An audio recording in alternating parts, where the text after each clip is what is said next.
In the world of the Taliban, where women are often confined to their homes and denied basic rights, a chilling tale emerges.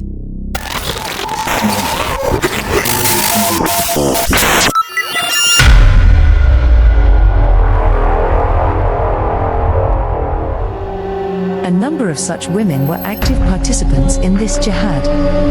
Two such female assassins, cunning and deadly, played a sinister role in the web of terror. In the rugged landscapes of eastern Afghanistan and the remote corners of northwest Pakistan, a dangerous organization emerged from the crucible of the Afghan War, a conflict that raged between 1972 and 1978. The Haqqani Network, a militant group that would intertwine with the fate of nations and alter the course of modern conflict. The founder of this network, Jalaluddin Haqqani, who hailed from the Pashtun Zidron, nestled in the southeastern heartland of Afghanistan. His involvement in militancy was shaped by the religious schools of Afghanistan and Pakistan, where he honed his beliefs and leadership skills. In 1975, Haqqani embarked on an Islamist guerrilla campaign against the government of Afghan President Mohammad Daoud Khan. This mission, though unsuccessful, marked the early steps of a shrewd and determined commander.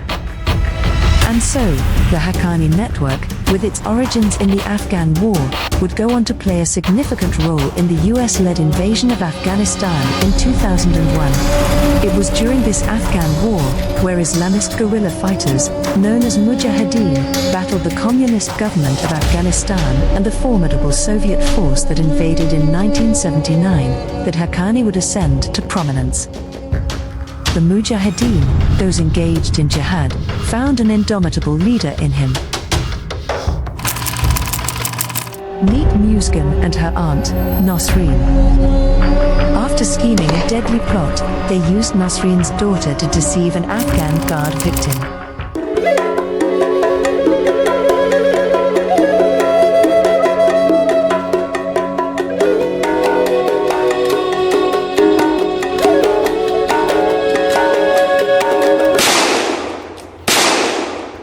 After trapping and then brutally shooting their victim, they callously dumped his lifeless body in a desolate cemetery.